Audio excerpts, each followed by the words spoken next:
함께 사도신경 하심으로 2024년 10월 8일 화요일 온라인 아침 기도에 하나님께 올려드리겠습니다. 전능하사 천지를 만드신 하나님 아버지를 내가 믿사오며 그 외아들 우리 주 예수 그리스도를 믿사오니 이는 성령으로 잉태하사 동정녀 마리아에게 나시고 본디오 빌라도에게 고난을 받으사 십자가에 못 박혀 죽으시고 장사한 지 사흘 만에 죽은 자 가운데서 다시 살아나시며 하늘에 오르사 전능하신 하나님 우편에 앉아 계시다가 저리로서 산자와 죽은 자를 심판하러 오시리라. 성령을 믿사오며 거룩한 공예와 성도가 서로 교통하는 것과 죄를 사하여 주시는 것과 몸이 다시 사는 것과 영원히 사는 것을 믿사옵나이다. 아멘. 찬송가 447장 찬송하시겠습니다. 이 세상 끝날까지 주 섬겨 살리니 내 친구 되신 주여 늘 함께 하소서. 주 나와 함께 하면 전쟁도 겁없고 주 나를 인도하면 늘 안심하리라. 나 주를 따를 때에 주 약속하신 것 그 영광 중에 모두 이루어 주소서. 나 주의 뒤를 따라 섬기며 살리니 그 크신 은혜 속에 나 인도하소서. 이 세상 온갖 시험 내 마음을 흔들고 악한 원수들이 압박해 있으나 주 나를 돌보시사 내 방패 되시고 내 옆에 계신 것을 늘 알게 하소서. 저 영광 빛난 곳에 주 허락했으니 그 허락하신 곳에 늘 사모합니다. 끝까지 쉬지 않고 주 따라가리니 주 넓은 사랑으로 늘 인도하소서.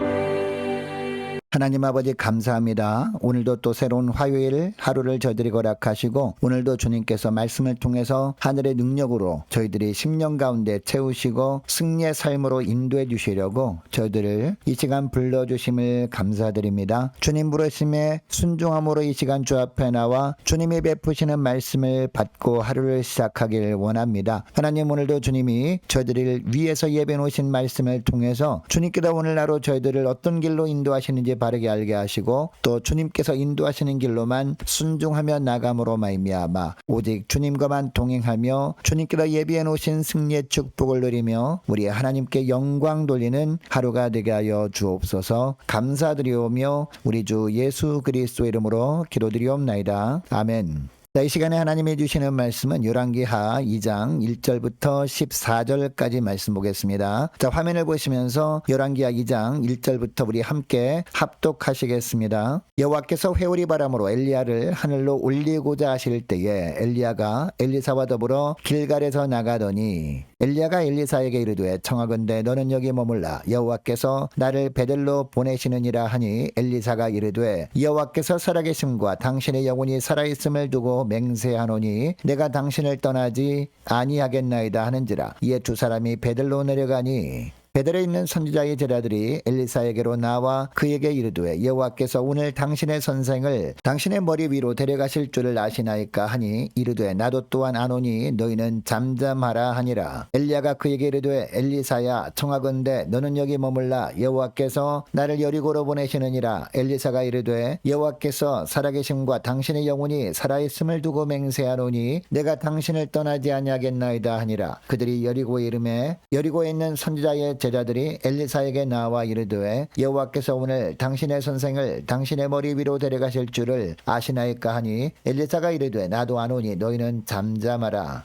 엘리야가 또 엘리사에게 이르되 청하건대 너는 여기 머물라 여호와께서 나를 요단으로 보내시느니라 하니 그가 이르되 여호와께서 살아계심과 당신의 영혼이 살아있음을 두고 맹세하노니 내가 당신을 떠나지 아니하겠나이다 하는지라. 이에 두 사람이 가니라. 선지자의 제자 50명이 가서 멀리 서서 바라보매 그 두 사람이 요단가에 서 있더니 엘리야가 겉옷을 가지고 말아 물을 치매 물이 이리저리 갈라지고 두 사람이 마른 땅 위로 건너더라. 건너매 엘리야가 엘리사에게 이르되 나를 내게서 데려감을 당하기 전에 내가 내게 어떻게 할지를 구하라. 엘리사가 이르되 당신의 성령이 하시는 역사가 갑절이나 내게 있게 하소서 하는지라. 이르되 내가 어려운 일을 구하는도다. 그러나 나를 내게서 데려가시는 것을 내가 보면 그 일이 내게 이루어지려니와 그렇지 아니하면 이루어지지 아니하리라 하고 두 사람의 길을 가며 말하더니 불수레와 불말들이 두 사람을 갈라놓고 엘리야가 회오리 바람으로 하늘로 올라가더라. 엘리사가 보고 소리 지르되 내 아버지여 내 아버지여 이스라엘의 병거와 그 마병이여 하더니 다시 보이지 아니하는지라. 이 엘리사가 자기의 옷을 잡아 둘로 찢고 엘리야의 몸에서 떨어진 겉옷을 주워 가지고 돌아와 요단 언덕에 서서 엘리야의 몸에서 떨어진 그의 겉옷을 가지고 물을 치며 이르되 엘리야의 하나님 여호와는 어디 계시니까 하고 그도 물을 치매 물이 이리저리 갈라지고 엘리사가 건너니라. 아멘. 여러분 베드로전서 2장 9절을 보면 하나님께서 우리를 왕같은 제사장이라고 부르시면서 왜 이렇게 우리를 부르시는지 그 이유도 말씀하십니다. 이는 너희를 어두운 데서 불러내어 그의 기이한 빛에 들어가게 하신 이에 아름다운 덕을 선포하게 하려 하심이라 라고 합니다.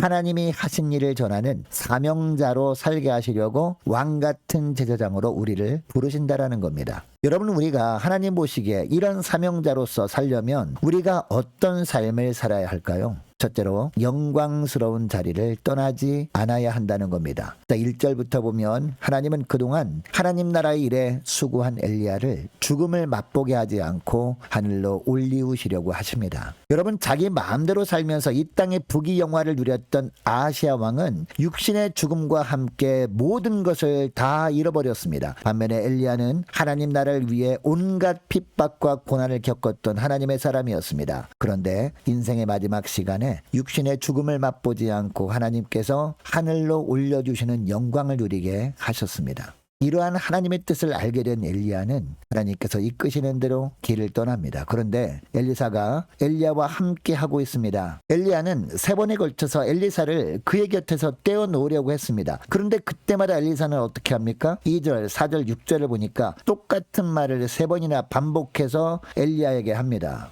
여호와께서 살아계심과 당신의 영혼이 살아있음을 두고 맹세하노니 내가 당신을 떠나지 아니하겠나이다라고 단호하게 대답을 한 겁니다.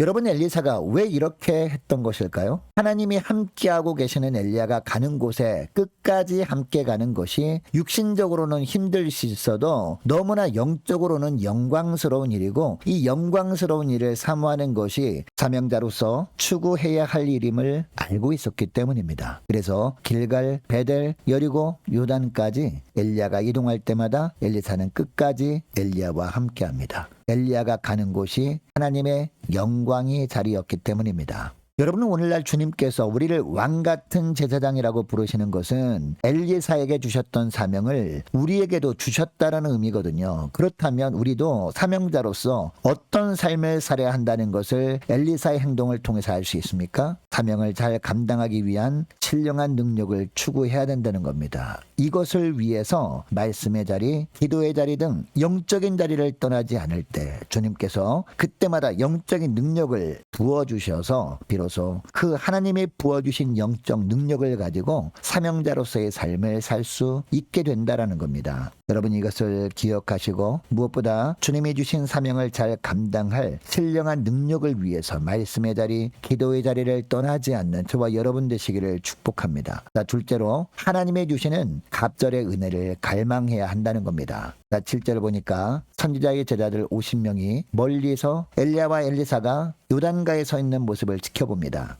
8절을 보니까 이때 엘리야가 자신이 겉옷으로 요단강을 치자 요단강물이 갈라집니다. 그리고 엘리야와 엘리사는 요단강을 건넙니다. 여러분 이때 엘리야의 겉옷 자체에 능력이 있는 것이 아니었습니다. 하나님의 능력이 엘리야의 겉옷이라는 도구를 통해서 나타난 것뿐이었습니다. 여러분 하나님께서 엘리야를 하늘로 올리우시기 전에 엘리야는 엘리사에게 말합니다. 자신이 엘리사에게 어떻게 할지를 구하라는 겁니다. 엘리야가 엘리사에게 무엇을 주길 원하느냐라는 겁니다. 여러분 이때 엘리사가 뭐라고 대답합니까? 9절 하반절에 보니까 엘리사가 이르되 당신의 성령이 하시는 역사가 갑절이나 내게 있게 하소서라고 합니다. 여러분 엘리사가 엘리야에게 성령이 하시는 역사가 갑절이나 있게 달라는 것은요 엘리야의 능력보다 뛰어난 것을 달라는 의미가 아니었습니다. 단지 엘리사는 엘리야의 후계자로서 하나님의 일을 잘 감당할 수 있도록 그에 걸맞는 영적인 능력을 갈망한 겁니다. 이것이 갑절의 은혜를 구한 겁니다. 여러분 엘리사의 이 요구에 엘리야가 뭐라고 합니까? 10절에 보니까 나를 내게서 데려가시는 것을 내가 보면 그 일이 내게 이루어지려니와 라고 합니다. 무슨 뜻입니까? 그런 영적인 능력을 주실 수 있는 분은 엘리야 자신이 아니라 바로 하나님뿐이심을 말하고 있는 겁니다. 여러분이 본문을 통해서 무엇을 우리가 깨닫게 됩니까? 하나님이 맡기신 사명을 잘 감당하기 위해서 사명을 잘 감당할 하나님의 능력을 누구한테? 하나님께 구해야 한다는 겁니다. 그때 하나님께서 주신 사명을 감당할 수 있도록 하나님께서 우리에게도 갑절의 은혜, 적절한 영적인 능력을 부어주셔서 비로소 사명을 잘 감당할 수 있게 된다라는 겁니다. 여러분 이것을 기억하시고 하나님께서 주신 사명을 잘 감당할 수 있도록 갑절의 은혜, 영적인 능력을 간구하며 사시는 저와 여러분 되시기를 축복합니다. 셋째로 하나님의 임재만을 소망해야 한다는 겁니다. 11절부터 보니까 엘리야와 엘리사가 길을 가면서 말을 할 때 엄청난 신비한 일이 벌어집니다. 갑자기 하늘에서 불세례와 불말들이 나타나더니 두 사람을 갈라놓습니다. 이와 동시에 강력한 회오리 바람이 생깁니다. 그리고 그 강력한 회오리 바람이 엘리야를 감쌉니다. 그리고 회오리 바람과 함께 엘리야가 하늘로 이렇게 올라갑니다. 여러분 이때 엘리야가 승천하는 모습을 본 엘리사가 어떻게 합니까? 갑자기 자기 스승인 엘리야가 눈앞에서 사라지는 것을 보면서 안타까워하면서 외칩니다. 12절에 보니까 내 아버지여 내 아버지여 이스라엘의 병거와 그 마병이여 라고 외친 겁니다. 그리고 너무나 슬픈 마음에 자기의 옷을 둘로 찢습니다. 그리고 14절에 보니까 엘리야가 입고 있던 겉옷으로 요단강 물을 치면서 엘리야의 하나님 여호와는 어디 계시니까 라고 합니다. 그런데 여러분 이때 엘리야가 입었던 겉옷으로 요단강 물을 치면서 엘리야의 하나님 여호와는 어디 계시니까 라고 한 것은 어떤 의미일까요? 지금 하나님께서 엘리야를 회오리 바람과 함께 하늘로 올리우신 후였습니다. 그러니까 하늘에 올리운 엘리야와 함께 계시는 하나님을 저도 의지합니다. 그 하나님께서 지금 저와도 함께 하실 줄 믿습니다. 이런 의미로 엘리야의 하나님 여호와께서 어디 계시니까 라고 외치면서 엘리야의 겉옷으로 요단강 물을 쳤던 겁니다. 그리고 바로 요단강이 갈라지는 것을 하나님께서 보여주심으로 말미암아 하나님께서 엘리사가 있는 곳에도 임재하고 계심을 보여주신 겁니다. 여러분 오늘 우리가 하나님께서 주신 사명을 감당하기 위해서 필요한 것도 바로 이것입니다. 하나님의 임재만을 간절히 갈망하는 겁니다. 엘리야의 삶에 임재하셨던 하나님, 그리고 엘리사의 삶에도 임재하셨던 하나님, 그 하나님께서 오늘 저들의 삶에도 임재해 주셔서 하나님께서 우리를 통해 일하심을 보여주시길 소망하는 모습이 우리에게도 있어야 한다라는 겁니다. 이 모습을 보시고 주님께서 사명의 길을 가는 우리의 삶에도 강력하게 날마다 매 순간마다 임재하셔서 주님께서 우리를 통해서 놀라운 일을 행하시는 것을 보게 하실 줄 믿습니다. 자, 오늘 말씀을 기억하고 이 시간에 기도할 때 이렇게 기도했으면 좋겠습니다. 하나님, 예배의 자리, 기도의 자리, 영광의 자리를 떠나지 않게 하옵소서. 하나님의 주시는 갑절의 은혜를 주님 허락해 주옵소서. 오늘 하루 사명의 길을 가는 저희들의 삶에 하나님께서 강력하게 매 순간마다 임재하셔서 주님께서 우리를 통해서 놀라운 일을 행하심을 보게 하옵소서. 간절히 기도하는 이 새벽 될 수 있기를 원합니다. 자, 계속해서 기도할 것은 오늘 중경기 노회 정기회가 있습니다. 위에서 기도해 주시기 바라고 우리 교회 후반기 사역을 위해서 함께 기도하기를 원합니다. 모든 구역 식구들 한 사람 한 사람을 위해서 기억하며 기도하기를 원하고 모든 자녀들에게 영적인 분별력을 허락해 주옵소서. 간절히 기도하기를 원합니다. 유초동부 중고등부 청년부를 위해서 남녀 전도회와 각 구역을 위해서 함께 기도하기를 원하고 또 많은 환우들이 있습니다. 자, 환우들을 위해서 기도해 주시기 바라고 군복무 중인 유호성 형제를 위해서 취업을 앞둔 청년들을 위해서 선교사님들 가정들과 나라와 민족과 교회 앞날을 위해서 또 저와 여러분이 가지고 나온 기도 제목을 놓고 우리 함께 이 시간에 기도하기를 원합니다. 기도하겠습니다.